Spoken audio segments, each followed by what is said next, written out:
Friday now. In 8 days' time, I'll be running the Coaches Intensive here at Jungle Botany. Now, this episode was actually meant to come out a couple of weeks ago, kind of with a nice little buffer leading up to the event. But we had an issue with the publishing of the podcast, and so here it is. The event is now full in any case. So if you do listen to this and you get frothy about attending our Coaches Intensive, which I hope that you do, get in touch with me and we can talk about you getting into one of our events next year. I'll be running 2 next year. Dates are to be confirmed, but more than likely the first event for the year will be mid-March, April, just to give you an idea. Our Coaches Intensive, this is our coaches certification, our level 1 certification. This course has come a long way, and it started as one thing and it's really evolved over the years. And I mean, that evolution is something I'm really proud of because like everything in our business, it's improved and continually gotten better over time as a result of us learning new and different things. And one of our sort of core principles is that is an essential element of both physical but also development of the organization as a whole. So whether it's in your training or our members' training or our businesses or us as individuals, things should always be evolving. And so this course is a really good representation of that. It's the culmination of all of the coaches I've spent time with, the coaches T and Paul and our other coaches have spent time with, and what we've learned through years of doing the thing and experiences that we've had in the gym and just observations after having been in the game for, what's quite a while now. Time flies, huh? In any case, I hope you enjoy the episode. If you are keen and you want to know more, you can get at me, joey@junglebrothers.com. And like I said, the course this coming weekend, or next weekend rather, is full. However, if you want to know about what's going on next year, let's talk.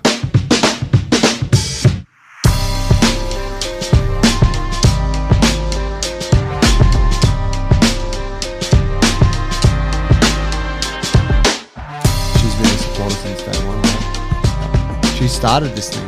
She got me into coaching her and her crew of, their coach, they lost their coach, and she was like, hey, you should come and coach us. And it was before I was, qualified. And I said, okay, I'll come over, and I train them once or twice a week at Erskineville Oval. Yeah. Fox Avenue. Yeah. I remember that. Is that where that is? Fox Avenue? Just that little street. Is it? And I came to those sessions at some point back then, I remember. Did you? We had the little wall there. We were doing box jumps. Yeah. And nice little spot. Yeah, it's funny to look back to those times. Think of some of the random shit that I was experimenting with. Yep. like Like? How random? Bands and ropes. Bands and ropes for elasticated rope pulls and doing sprint work on the grass and, just putting a lot of shit together. Yeah. Overcomplicating it, which I think is a rite of passage for any, any fresh coach. Yep. But also really kind of finding some sort of perimeters for the Jungle Brothers thing. Finding some unique shit and some stuff that kind of fit with our ethos that would, all the crawl patterns and a lot of that sort of stuff. Yeah. It's all where all that sort of came about. When you were training that group at Erskineville Oval, yeah, where was that on the Jungle Brothers timeline? That was potentially before we started doing, I can't actually remember what came first. If I started doing that, so coaching a little bit while still in the film industry, and T suggested that we get into this fitness thing, or if T suggested that and then I started coaching. Yeah, it was blurry. Yeah, it was, because it was years of Remember the timetable that was at 3 different parks across Sydney's inner west? Yeah. And it was Sydney Park as well. Yep. On Saturdays. We used to put the TRX straps on those little kind of 8-foot trees. That's right. And then run up the hill. Yeah, I remember T teaching a running workshop. You were the demo guy. Oh, yeah? Remember that? Yeah, you were running across the hill. T was having you run like a robot. I remember doing several workouts at that time with T, and we would use. Remember, we used to do kettlebell overhead throws. Yep. And it's actually such a great fucking movement. But it would tear the fucking shit out of the parks. Oh, yeah. Because we were launching it. And I remember we did Divots, man. At Fox, we were working on The Great Gatsby or something like that. And I'm pretty sure it was one of those movies. And that's when T got in my ear. And that's when I that's when I started training kind of formally, as I call it. And we'd get to work real early. We had the Steve Daly special and Sai, where we'd fucking empty half of one of our containers that had our gear and made it into a gym. So we'd work out of that and the Oval at like before call at like 5:45 in the morning, and we'd do whatever the fuck. T had Thai pads. But I just remember this one morning we did the kettlebell throws as part of a workout, and we fucking hacked. We hacked this whole... Out on the grass. You know, the strip in the middle of it? Yeah, it's like the only little park. Yeah, and you know, they're always there on their mowers, you know, the maintenance ground guys, and God, we just hacked it. And I was like, oh my God, this was bad. It was bad, man. But I do like that movement a lot. Yeah, it's funny how there's a lot of good stuff there that we've probably not translated over, that we haven't kept. Outdoor specific stuff as well, you know, Yeah. when you're indoors a lot. And yeah, I mean, trying to do different things, hey? Like, I think when you're trying to do different things, you end up experimenting with stuff like that. But also at the expense of like just doing some solid basic stuff, you know? Like squatting and deadlifting isn't enough. Yep. You know, it's like, nah, we got to make it cooler. Oh, yeah. Overhead throws, you know? Yeah, man. It's going back. I thought we could explore a little bit the evolution of the coaches intensive. Yes. Which for folks listening, like that's our coaches course that we offer now. That's really if you want to get closer to us, that's how you do it. That's how you would learn about our ethos and our training philosophy, foundational movements, a bit of the history of the brand, and then also, you know, how we apply our philosophy to the people that come into our gyms. That's, you know, whether you want to coach in one of our gyms or you want to own one of them, that would be the starting point. Mm-hmm. Arguably, the actual starting point is come and train in one of the gyms. I think that's the best starting point. And then once okay, I want to take a step closer, you would do the course. Yep. But it wasn't always the case. If we look back at the original internship that we had, that we were running out of the old gym, and do you remember those? If you were, Oh, Alan? Yeah, Alan started facilitating early on. Big Red? Yep, Joel Mullen. Yeah, that's right. We had the one with Joel. We had, fucking name escapes me now, but the Irish lady who's sort of doing the S&C thing. Jen McCourt or something. Yep. Ali did the first one. Yeah, Ali was there. Ali. Yeah, and it was coach here. Yeah, and it was like at that time, it was like, it's interesting actually, because that was really about prepping them to work in the gym. Mm-hmm. It was basically like, hey, we're going to do this thing for 8 weeks or whatever, and we're going to, you know, get you working in the gym. I'm trying to think back to like the course content back then. I don't even know what we were covering. You know, we had the booklet. That was where we started building the coach's guide, which is still what is, you know, the handout at the intensive. Well, you're talking 7 or 8 years ago now. Yeah, it's going back. Oh, you saw that Joel has a gym now? Joel does? Yeah, he's got a gym WA called Unreal. Small Goods. How good. That's cool. Yeah, and he's all into his barbell work, powerlifting and ollie lifting. I messaged him and I've been watching his ollie lifting and stuff like that. Yeah, okay. Yeah, and he's commented on what I've, you know, thrown up here and there. That's awesome to hear. It is, isn't it? Small Goods. Sounds cool. Small Goods. Yeah, it looks really cool. I think they've been going quite well, and it looks like he's sort of, you know, poured himself into it fully. Strong motherfucker. Yeah, he always was, huh? God.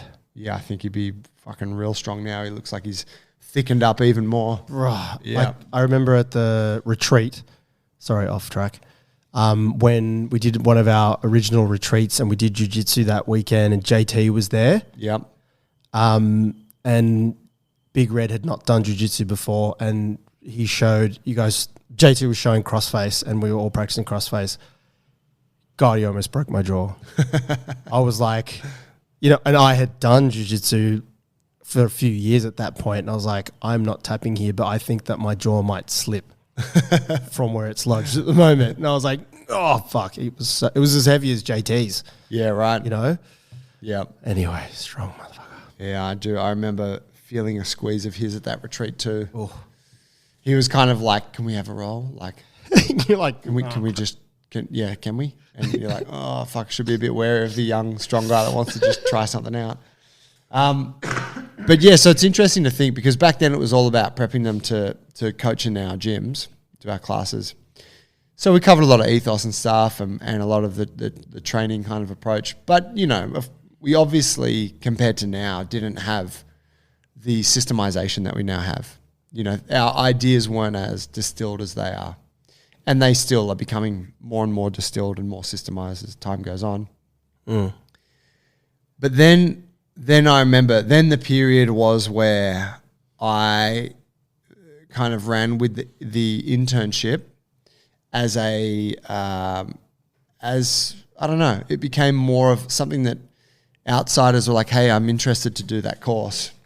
And we realized, it's actually got some appeal to people who don't just want to work in our gyms. And I remember I saw it as an opportunity to weave in all of the stuff that I had been learning in the courses I'd been doing. The stuff with Logan Gelbrick, the public speaking thing at NIDA, like all of those little bits and pieces. We even had input from Alan regarding managing your finances and energy and stuff. And we were doing business coaching as well for the gym. That's right. Mm. Yeah, so like there ended up sort of all of this stuff weaving into it. And it became like a 12-week thing, and we'd get together once a week and spend a couple of hours. And it was mad. Like, I don't know how many generations of graduates there were, but there was probably like 2 courses a year for, a good few years there. That took us into this gym. Mm-hmm. And then at a point, it was sort of clear that like asking people to come and be here every Thursday at lunchtime to do the thing was a bit unrealistic for a lot of folks. So I think I decided let's make it a weekend thing, and that's where the intensive idea was born. Yeah, that's right. Yeah, I think it became more available that way. Yeah. More affordable as well. Yep. And you could reach more people because the effort that you were putting into those 12-week internships were magic. They were the gold back then. Yeah, they were pretty sick. Because there was the session that you guys would do on the Thursday plus our coaches meeting. Yep. And all the other stuff around the edges. So there was like hours of work. There were training in classes. There was a lot of conversations and feedback going on around them training and eventually co-coaching in the classes. And yeah, we were searching for a way to reach more people as well. Because that was, it took up a lot of time and you couldn't just price it at freaking more and more. That co-coaching thing was actually I missed that. Yep. That's right. We would do, what do? We did like, you do the 12-week internship, you have to start training in classes right away. And then... minimum 3 a week. Yep. And then at halfway, you switch to a shadowing role where you're sort of alongside the coach, but you're not actively doing anything. You're just observing. No longer as a participant though. And then I think it was the last month or the last couple of weeks, you take like an assistant coaching role. Yep. And the class would, hey, we got so-and-so here today. They're doing the internship. They're going to run the warm-up. Yeah, I missed that. I thought that was a really cool experience to be able to provide. Yep. I guess distilling it, as you said, having people come in and be at the gym for 12 weeks just narrowed the pool of people who could have access to it. Yeah. Because it was a bit demanding. You'd have to be straight out of school, done your PT and living at home or something like that, right? Yeah. Because a lot of people had other jobs, they were in other gyms or other industries trying to upskill to move into ours or something like that. So it was quite a big ask, wasn't it? Yeah, it was huge. It was, yeah. And, it's funny because the intensive now, that's a weekend. So, it's more accessible. It's just come and be here on a Saturday and a Sunday. But you lose something in that. You gain in something because it's maybe more immersive because it's 2 big full days. It's I'd say like a transformative experience. And anyone can do it as long as you can make that weekend available. But you miss out on that kind of richer piece that the internship had of being woven into the fabric of the gym here for the full 3 months and Yep. that whole thing. Remember we had Rob come from Holland? Oh my God, of course. Yeah. Flew over from Holland to do the thing. Rented my spare room at Randwick. That's right. Yeah. Opened up his own gym in Amsterdam. The Hague. I believe, yeah. I think they closed. Fucking completely forgot about that. Yeah. Yeah, I think he opened his gym sort of around the COVID piece. Tough one. Dude, I think there's still a place for something like that, How do you mean? For an internship? Yeah, Yeah. it was really hard to run that and maintain it with everything else that goes on here, as we were talking about. It's a lot of time and not a lot of individuals. It's not like you've got a group class there and it's cheaper for them and it's valuable for us. But you could just throw out a high-ticket kind of item for people. Say, hey, we take on a couple a year. They come in and do the thing. Dylan's really moving into that coach-to-coach space. It's really true, isn't it? Yeah, we should put that out there. Yeah, I'm thinking like I think the next frontier for the intensive is for it to be an online course as well as a face-to-face one. But imagine you had all the stuff online and so then you could offer like a jungle botany internship whereby someone can come and be immersed here for 6 weeks or whatever and they get, whatever certain privileges, like they get access to the coach's development and they come and train, they have to train in the classes and do all that.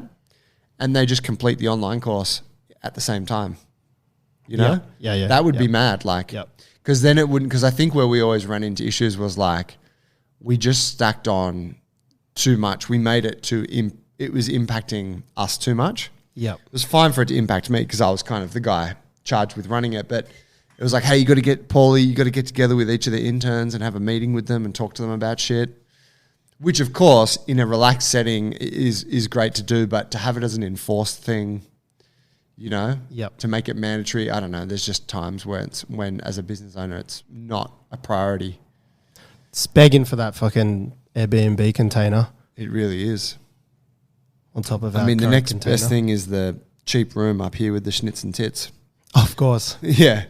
Esther said the room there's pretty good at the Captain Cook. Captain Cook?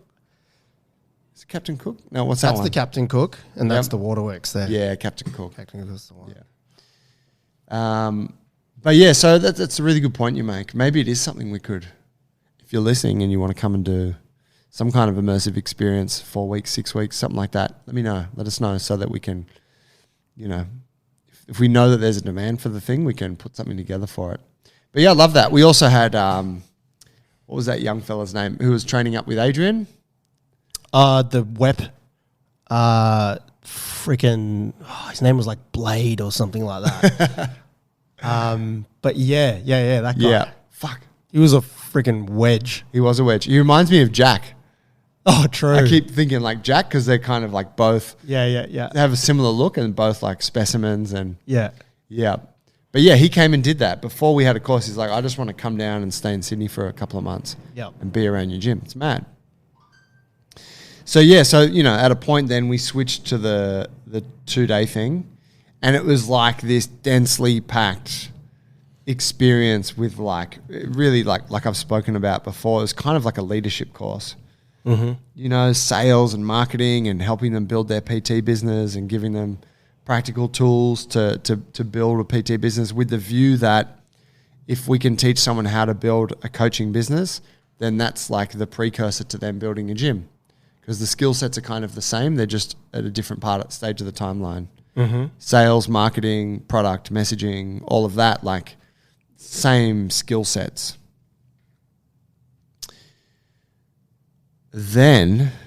And we had all sorts of people come. We had like massage therapists and people who were in corporate jobs that just wanted to know more about us. And like, it wasn't about working here, though we did say if you've completed that, you're eligible to work in the gym if that's something you're interested in doing.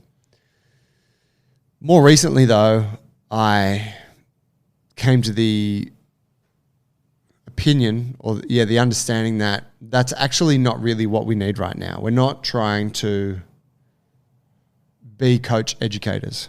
I'm not really interested in like just taking someone that's unrelated to us and giving them a bunch of great stuff and then having them disappear. And because that's great. There's a place for that. I strongly believe that a lot of coaches need it, but really what we're interested in is creating coaches for our gyms and connecting with people who might one day open a gym with the Alliance. Yes. So as soon as sort of that realization occurred, I understood that, well, the content of the course needs to change a little bit. It's not just, it now has to be our centric towards our gyms, like focused on, okay, you're going to be a coach here or Ballina or Five Dock or Cabarita Beach. Here's what you need to know. And it was actually quite, I was excited to realize that because it meant that I could just focus on the people that we want to bring closer to us and really look at, say, this gym and look at the things that we've learned about what we're giving our coaches too much of, what we're not giving them, where they're maybe not performing to our expectations, and then design content around that. I was very excited when that realization happened as well. Because if I look back at, that first wave of Coaches Intensive, it was great, but probably too densely packed for the time. And realizing, who you wanted to deliver it to, well, we had a broad arrangement of people coming. But I think where it all started was the training, I guess, and the training philosophy. And really, as you said, like it's motivated by, wanting to grow the JA and trying to find people who were like-minded in that the philosophy of their training and our training, who really dug that was where it needed to happen first. And then just that realization that actually this is where it starts and this is actually the base of all the rest of it. Because you got to know that there was modules back there on PT and, there was quite a lot of focus put on that, like, quite a lot of time allocation and resources put towards that. But you could argue that, well, that's all very great, but the thing that makes us unique is the training methods and the high level of the coaching and the standards on how we deliver that stuff. Yeah. So, yeah, it's almost like just putting the horse in front of the cart type of thing instead of the other way around. And, yeah, it's cool because that's where you can now just pour everything into, and it makes a whole lot of sense. Yeah, there's an interesting thing you mentioned there about the training itself. The training for the internship was included because you're in the gym. So in the actual education containers each week, we didn't have to really talk about the training, like the actual exercises and how we do them and the combinations and shit. But then when we switch to the intensive and that practical element of being a member of the gym for 3 months is taken away, the training never re-entered the course because it was already too packed with like all the other shit. And I was aware of that, but I was like, look, this isn't a training course. This is like a coaching course. The expectation is that you come and learn the training, and that's a separate sort of process. But then, at this sort of more recent reflection, I realized, wow, it actually has to really, first and foremost, it has to be about the training. Like that's probably what people need, because that is the ethos, isn't it? That is like the method, and I thought back to other courses I've done, like the CrossFit level 1. I thought back, I'm like, what did I actually learn there? And it's like, you just learn exercises. They just teach you exercises and then they wrap some principles and stuff into that process. Yeah. But I was like, Yeah, that really makes sense to me. Like we're trying to share our method.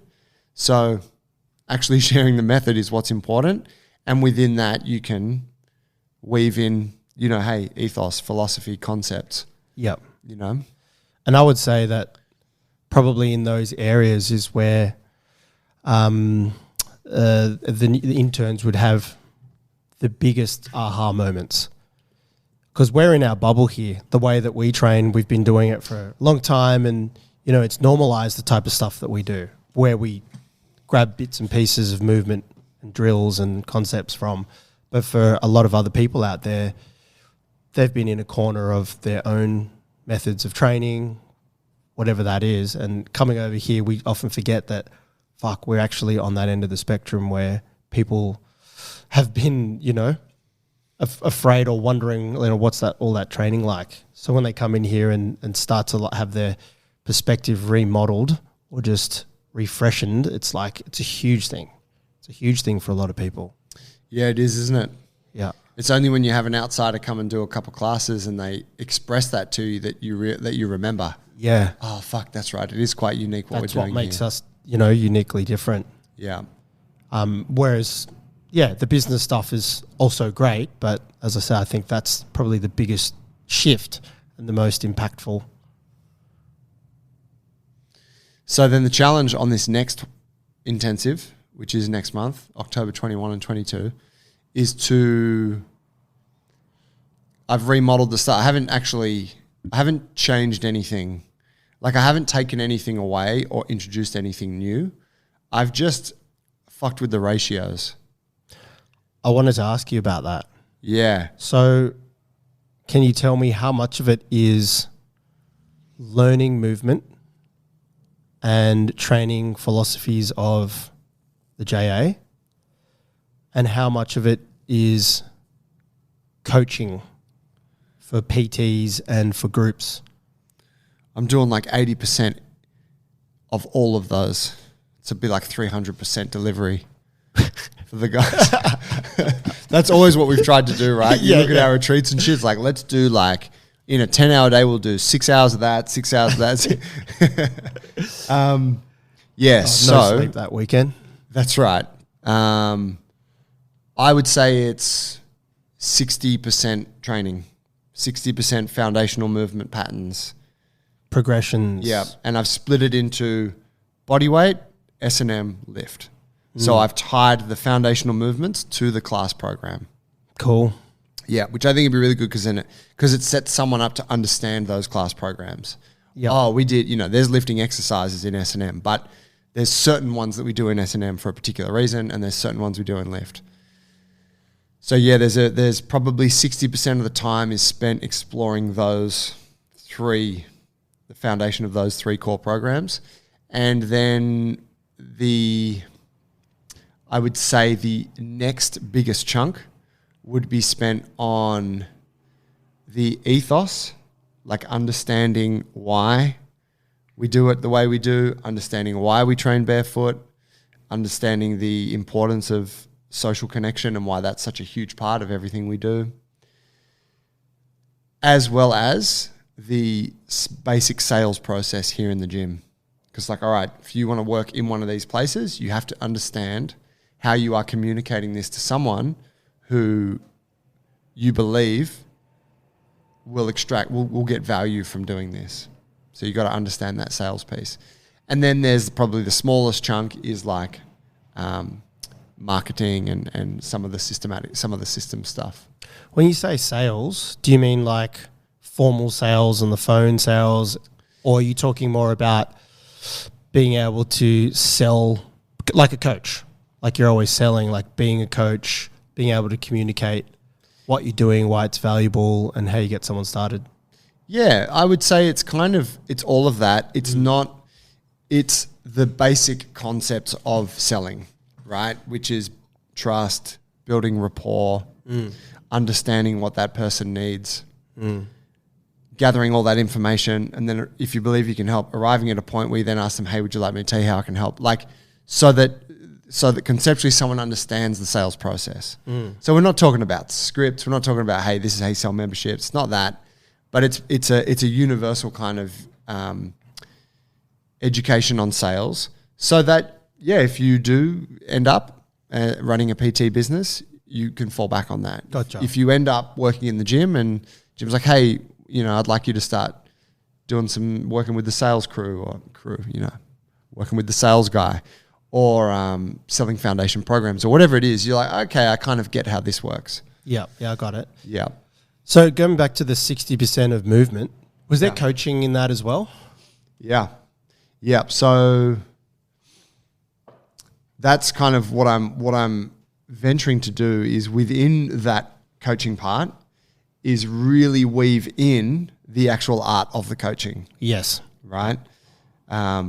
Scaling, when and how to regress things, how to communicate with people, the stuff that we looked at yesterday in coaches development, like the specific information you need to know to coach an exercise, context, points of performance, cues. So we can weave all of that in while we're working on the actual learning the movements. Yeah. Right? I'm shining a light. Hey guys, look at what I'm communicating to you right now. The importance of the physical connection, the social aspect of the training, that I believe all of that can be woven in to the actual training of the movements. So in the theoretical side, we'll introduce those concepts, and then when we go down on the floor, it's like, hey, look at how we're now putting these tools into practice. While you guys are learning how to do an ape step or a lizard crawl or chin-ups, whatever. Fuck yeah. Yeah. That's cool. Yeah, so it's, I don't know, I'm sure I will not deliver it all exactly as I want to. Like I've got to fumble a little bit whenever I change the format. But I'm pretty confident that I can achieve that outcome of teaching the foundational movements and giving someone the understanding of the training method. While also teaching them about how we communicate our method and how we coach people. I love it. Yeah. And I guess there's the 60% this, there's the 40% that, but also it's 100% Joey.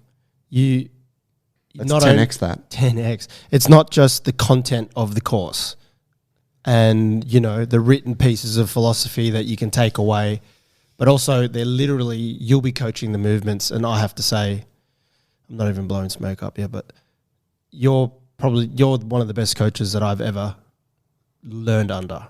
Like you're a thanks, bro. Fucking great communicator, hold a room, amazing, very charismatic, and just with you coming into the coaches development recently, and we haven't really done practical stuff on the floor. It's just like when you're with someone who's high level at communicating, whether it be exercise or otherwise, you're just getting the rub. Like it's already influential just to come and spend the weekend with you, because that's actually part of the course as well. You know what I'm saying? Yeah. Like it's not just that you're going to show them, hey, do these 3 things. You're also going to be showing them how it's done, and that's a huge part of the delivery on the weekend. Thanks, man. I appreciate that. For real though. Yeah. Look, and I do like I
completely agree that like being